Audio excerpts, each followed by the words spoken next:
So this afternoon, we are joined by Mr. Brad Jayne, who is a candidate for House District 114 down in Charleston and Dorchester counties. Mr. Jayne, thanks for joining us this afternoon. Thank you for having me. I'm looking forward to it. Well, let's just go ahead and dive in and get right to helping our members know you better. If you would, share with us a little bit about how your personal and professional background has shaped your beliefs on the importance of education in South Carolina. Sure. I think public education is fundamental for any level of success. And when we talk about success, that doesn't mean big money, although that's certainly part of it. But I think we're really just trying to form young children to young adults to adults in ways where they understand their sense of self as they develop and understand what areas of our world they connect with and are good at. That's really what success is about, is finding something you're good at, finding something you love, finding something that's really a contribution to the city-state world that you live in, and then giving them the tools to go out there and do it.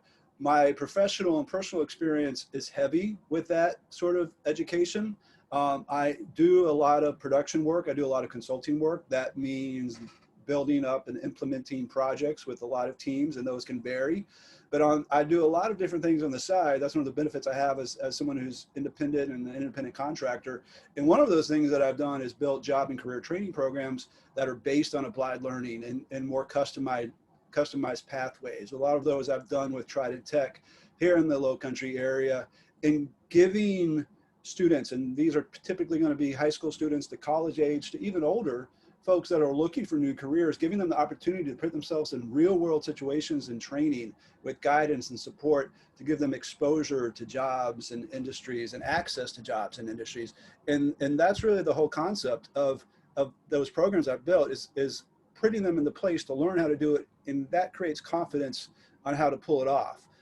Another example, when it comes to education and why I think it's valuable, is I also started the Young Filmmakers Project. That's a media arts education program that goes statewide. This has involved a lot of mentoring officially and unofficially. And just the process of talking to young people through the program and sharing my experience in a specific industry, it's just really interesting. And it's a reminder of how freeing that is, an understanding of that what they want to do is possible with hard work and with strong public education. And that's what teachers do all the time. That's really where it starts. And they should be able to focus on working with students in a way that works best for those particular classrooms. So that's a lot of my background and my approach to public education. I'm in no way a public education professional like you and teachers, but I have been fortunate enough to be in that field a bit and really see what seems to work. Well, you spoke a lot about the importance of education for preparing our children for their future. And that was a big focus the last 2 years in the General Assembly with the quote unquote educational reform push that went through the House 2 years ago and the Senate this year. There's a lot in that legislation that was focused on career alignment and job readiness. So if elected to the General Assembly as a member, what do you see as the role of state government in reforming education to create those kind of 21st century opportunities that you're talking about? Well, I think it's a pretty broad reform. I think we have to think about public education a little bit differently, top to bottom. Let's start at the bottom. I think, and I don't want to get too all over the place, but early literacy and early literacy intervention is absolutely essential towards an arc of success. And that really takes us all the way into adulthood and into career paths. Also pre-K. And then it's like understanding, okay, nothing against four-year colleges, but K through 12 does not need to be a training ground for four-year college. It can be back to this sense of self and understanding what it is that you're capable of, especially when we understand how much our economy and financial system is evolving. There's a lot of things that you can do that are very satisfying, that really matches a particular student's aptitude, that is about different career paths. And 6-week programming camps or programming curriculums that leave you with a certification that gets you a job. There's a lot of those sort of things that I think aren't necessarily directly tied into the education reform in that bill, but certainly should be, especially in terms of high school age training. The biggest thing about that bill when it comes to education reform, the way I read it, is it's just a big hodgepodge of, and I get it, this is how the sausage gets made, this is what government is. It doesn't seem like it really solved anything and anybody's happy, but nobody's happy. But one of the things that I think is particularly telling and interesting about it is the approach to reform when it comes to school improvement. I think it sort of sums up the sort of full-hearted way we've dealt with public education, where we say we want it to be better, but we don't give a way to make it better. And like the improvement initiatives just really don't make any sense. I do think there's something interesting about some of these very small school districts potentially being combined. I think you could get into some efficiencies there, but to potentially punish schools because they're not improving, but then give them no route to improve doesn't make sense to me. And one of the things that I think is an interesting route when it comes to reform is to rethink the Office of School Transformation a bit. When we are taught, South Carolina is interesting as far as I'm concerned when it comes to school choice, because there's a lot of good schools in South Carolina. Unfortunately, there are a lot of schools that aren't. And I think the way to deal with the schools that aren't is let the thriving schools thrive.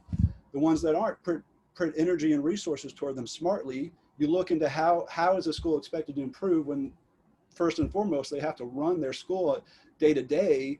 You can't do that and reinvent what your school is or create improvements. So I think at the state government level, we can create consultancy arm. This is where I think the School of Office Transformation could be. There's a lot of innovative solutions that are being developed that address specific problems that a lot of schools might have. And if those teachers and administrators can go to a state office and say, look, this is what we're dealing with, and that office can say, well, here's what this school is doing in such and such state, or even in South Carolina, this might be something you might want to consider, and then help them implement it as well.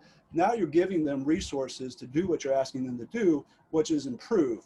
And it's also not that the state gets to say, this is what your school needs. Those teachers and administrators know what their school needs. So they come to that office, in my mind, in my vision, and say, this is what we need. And this reformed Office of School Transformation helps them do that.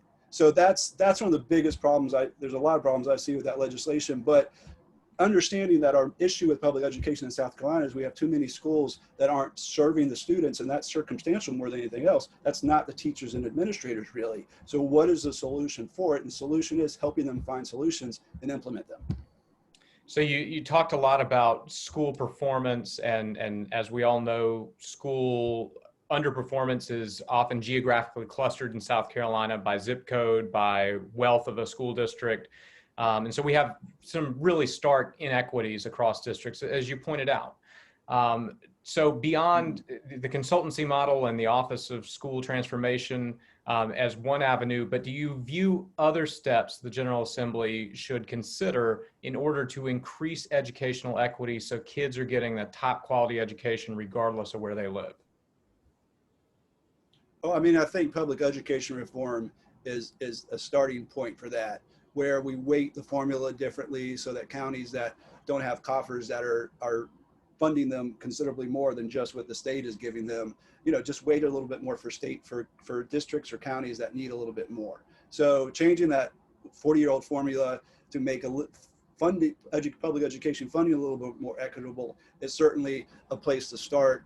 And then just as a directive, overall directive, understanding that we are only as strong as each of our schools and each of our communities and each of our students. And so we want to put an emphasis on making the schools that need help or that need to improve, put an emphasis on helping them do that. And we've talked about some specific ways to do it, but also acknowledging that that's something that needs to be done as a directive and as a priority. We also, 2 answers ago, talked a little bit about school choice and about accessing different schools.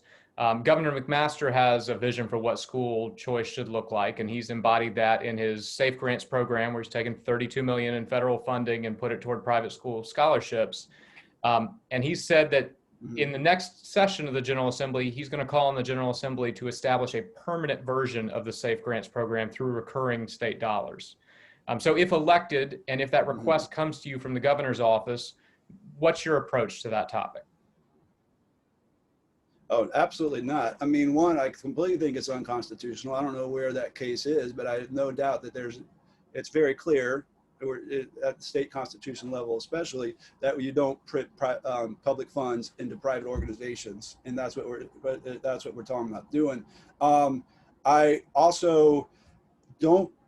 I think, again, if we are focusing on creating quality public education for all, that has to be public education. If you're diverting funds to private schools, you're taking that away, and we know that from a basic standpoint. And I'm all about choice, and I think we create as much competition, meaning quality schools within the public education system. There's no way to try and do that with private schools. Let private schools be private. I mean, if that's the schools that those families want to go to, that's great. But I don't think, I'm completely against private school vouchers. I think that it is a distraction. It's a diversion. I think there's a lot of people have different methodologies and rationales behind it. I think it's just very simple. We are saying we need to provide public education for all our kids. As soon as you start to divide public and private, we're letting go of that. Well, I want to loop back to something you mentioned at the very beginning. You said that teachers are where it starts in schools. And obviously our membership fully agrees. But we have a teaching shortage crisis in this state, with over 6,000 teachers leaving the classroom last year and hundreds of teaching vacancies to start the school year. So as a member of the General Assembly, what steps would you push for to help our state better recruit and retain top teaching talent? I mean, I think we have to treat teachers better across the board. Teacher pay is certainly a part of that. And there has been the pledge to raise teacher salaries here in South Carolina to higher than the national level in 5 years. I think that's overdue, and absolutely believe that can be done. It's also not just as simple as pay. I mean, I know in the work that I do, I thrive and I'm expected to be treated like a professional. Teachers have to be recognized as the key professionals that they are. And that means that we all have oversight, no matter whether we're working for a client or a company or a state agency. But it shouldn't restrict us, and it shouldn't take us away from doing our job. I hear from a lot of teachers, and this has always struck me to be the case, and the ones I've talked to have said it really is, where they're not given the autonomy to do their job. I mean, again, there has to be some oversight, but they know how to run their classrooms. They know what works best for their students. They know how to teach a curriculum, and structuring the education system where they're given more autonomy and where schools are given more autonomy, I think is a wise way to go. And specifically how you do that is, I think you rethink standards. I think there are things that we can talk about when it comes to direct funding, where administrators are given funds not because the state says you have to do it with this amount of money. It's because this is the money you have to spend. Figure out what works best for your schools. That is one of the successes. That's one of the successful elements of charter schools, is that autonomy. And if you have the right people in place and the right leadership in place, they can really thrive.